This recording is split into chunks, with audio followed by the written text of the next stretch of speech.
Today's video lesson is over the metric system. The metric system is also known as the SI system, which is the system of international units.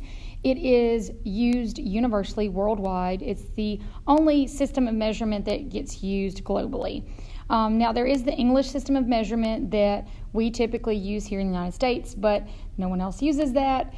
So the metric system is what we use in chemistry. So the metric system will be what we focus on, okay? And it is a measurement system used worldwide by scientists. So it's important for scientists here in the United States and then scientists over in, say, Europe or in Asia are using the same measurement system.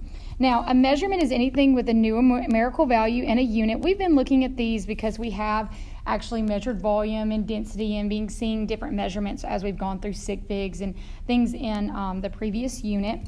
But basically, a numerical value and a unit. So the unit is what tells you everything. So when you see cubic centimeters, that's length times width times height. That's the volume, which is the volume of an object. So, and then when you see kilograms, this K represents the prefix, which we'll talk about those prefixes in just a minute. The base unit, or what is kind of the root word in the unit, is what tells you what you're measuring, grams, which is mass. And then, of course, you've got S for seconds right here.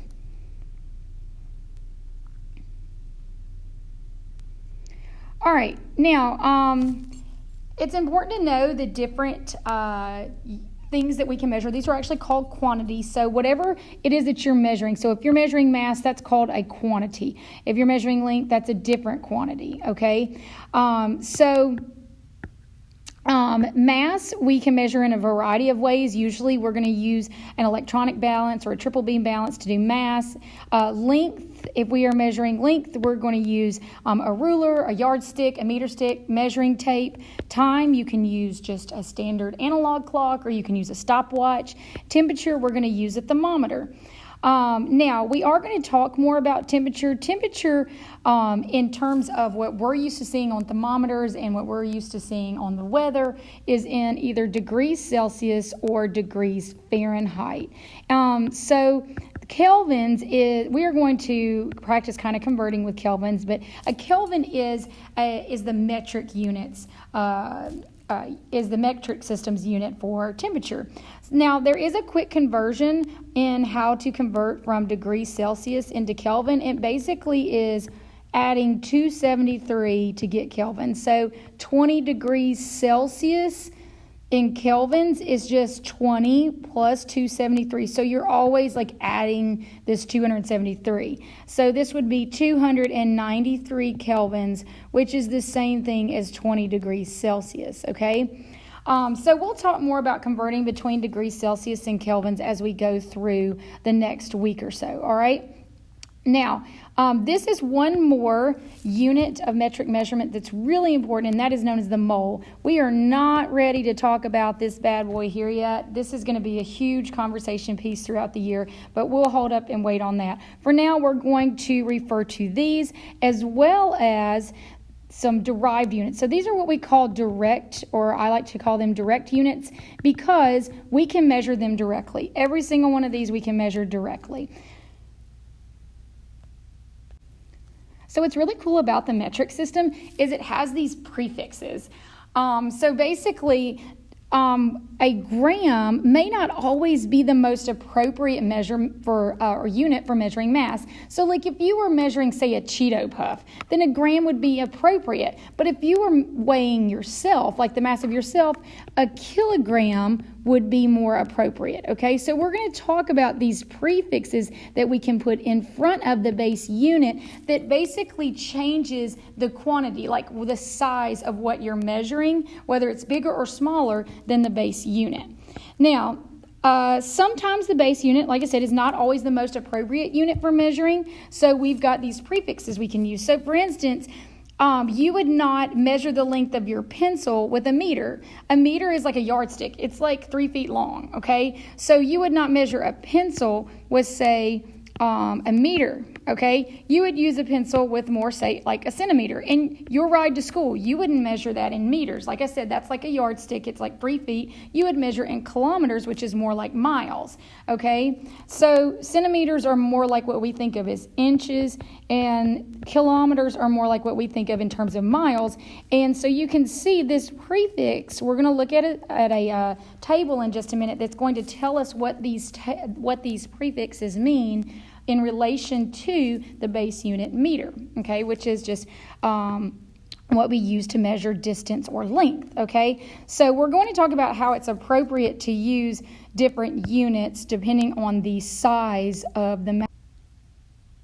All right, so the size of what you're measuring is going to fluctuate, okay? Sometimes we're measuring really small objects. Sometimes we're measuring things as big as a house. And so that is why we have this metric prefix scale, which is awesome for actually allowing us to kind of change up the unit based on the size of the object. So as I was mentioning earlier, the your distance from your home to school would be, here's your base unit. So the base is right here, dead center, so you can associate the number 1 with the base unit.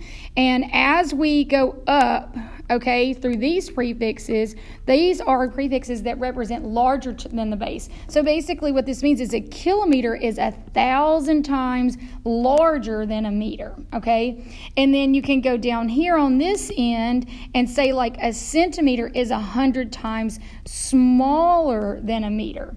Now, this is if we're talking about measuring distance, all right? But if you were measuring like seconds, you can put these prefixes in front of seconds. Y'all have probably heard of like nanoseconds, which is actually 1 billion times shorter length of time than 1 second, okay? So these are our metric prefixes, and they're really important in terms of being able to use these units right here, but to a different capacity, okay? So if you put a kilometer would be, say that it's 3 kilometers from your house to Houston High School, or this length of your pencil in centimeters is 17 centimeters long, okay? So every prefix kind of represents a different variation, whether it's larger or smaller than the base unit, and it helps us to have be able to measure mass, volume, time in many different quantities, in many different sizes, that is. All right?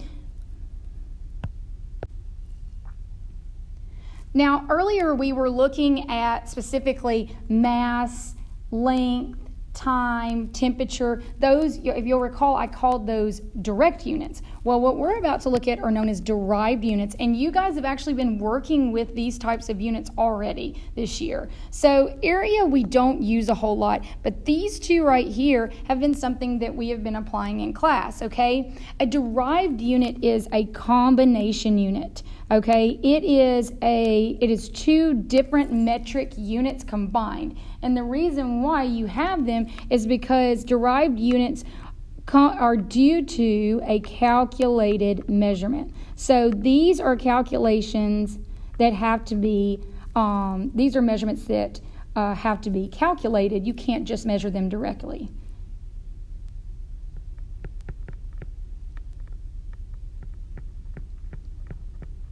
So, for instance, density, you guys have been using mass divided by volume to solve for density, okay? It is derived, meaning that you're going to have a mass unit over a volume unit, like a cubic meter, mass over volume.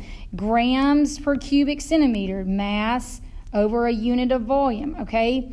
Now, a cubic meter and kilograms per cubic meter for density, those are really large units, okay? More appropriately for chemistry, we are going to be using centimeters cubed or grams per cubic centimeters, okay? Because we use much smaller quantities in the lab, all right? So these are your combination units. So anytime you have to perform some sort of calculation and this is going to be mass divided by volume. If you have to perform some sort of calculation in order to arrive at the measurement, then it is known as a derived measurement that has a derived unit. Like this right here comes from centimeter times a centimeter times a centimeter. So you're having to combine 3 different measurements by multiplying to actually get that measurement. So you guys have already probably come to the conclusion that volume and density are pretty important. They are 2 very highly used quantities in the field of science, and we've been already using them in class. They are derived units since they must be calculated, and there are 2 different ways. Now, we have seen this equation. Y'all actually used it in your unit test today in class.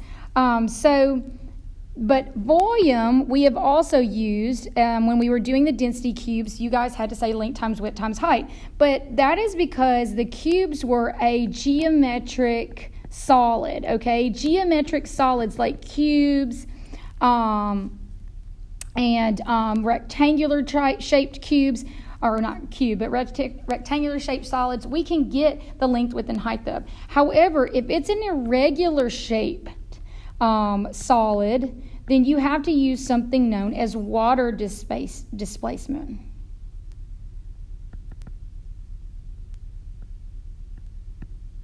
All right, which you guys are going to see a visual of this in a minute so y'all can understand. And it's where you have to get the volume of a solid that you are not able to get length, width, and height measured from because it doesn't have 3 planar sides. So you actually have to use this technique in order to determine the volume of these types of solids.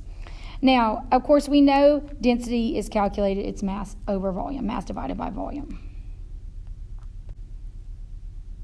Okay, so here is the visual on this, okay? So this is where you actually take length, width, and height. So you can see in this cube over here, you've got 3 different dimensions. So like, let's say that this was 15 centimeters, this was 12 centimeters, and this was 16 centimeters. Then you would take these 3 and you would multiply them in order to arrive at the volume. But again, this is when you have 3 planar sides. It's some sort of cube or rectangle that you're able to achieve the volume in such a way. However, let's look at this fish over here. A fish does not have 3 planar sides. However, if you look at this graduated cylinder, this is what is known as water displacement. And if you look at the graduated cylinder prior to the fish being put in the cylinder, it reads 32. And of course, we look at the bottom of the meniscus right here, and it is at 32 milliliters. All right, so 32 milliliters is our before volume of just the water. Well, whenever you put the fish in, it rises right here to 38 milliliters. And so this means that if you take the volume, the ending volume, minus the starting volume, the difference is 6 milliliters, and that is the volume of Mr. Fishy here, okay? Now, because this fish is what we would consider a solid and not really a fluid, we would write 6 cubic centimeters instead, because if y'all recall from earlier in the year, 1 milliliter in volume takes up the same amount of room as 1 cubic centimeter in volume, okay? So usually with this solid, we're going to say cubic centimeters rather than milliliters. Even though it is acceptable, it's just not as common. So just to kind of wrap up volume, first of all, volume is how much three-dimensional space that an object takes up. Cubic centimeters is more typically used to measure solids. However, fluids have no definite shape, so a liter is used, all right? But a smaller, more reasonable measurement of a liter in chemistry would be a milliliter. Milliliters are more applicable to the sample sizes we use in chemistry, all right? And these two are interchangeable. They are equivalent in value, okay? That is, for every 10 milliliters, that's going to be 10 cubic centimeters. Now, so you can see that right here. 1 milliliter of sodium chloride solution is the same as 1 cubic centimeter of sodium chloride solution. So lastly, I want to just mention some additional things about density. We've been doing a lot of work with density, so I'm not really just going to spend a whole lot of time on it in this video lesson. But basically, density is a derived unit, which I mentioned. It's calculated. It is mass divided by volume.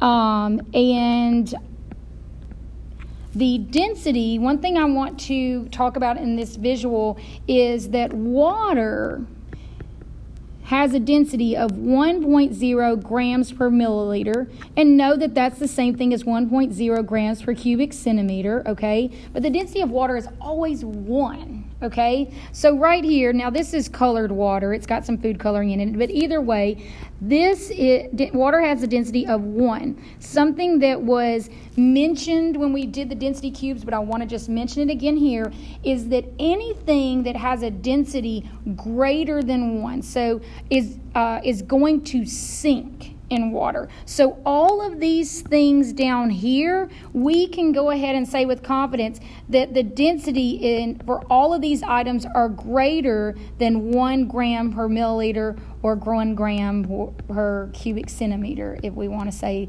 it in terms of solids. All right, so you've got dish soap, milk, maple syrup, corn syrup, honey, the cherry tomato, the dye, the popcorn kernel, the bolt, all of these things have a density greater than 1. That's why they are underneath the water, okay? Now, with that being said, everything that is above, that is floating on the water, the vegetable oil, the rubbing alcohol, the lamp oil, the ping pong ball, the soda cap, the beads, all of these things up here that are above the water have a density less than 1, okay? So they have density less than 1 gram per milliliter, or also known as 1 gram per cubic centimeter, okay? And that's why they float. So remember, density is intensive, so it never ever changes. So as long as something has a density that is less than 1, it will float in water. If it is greater, it will sink.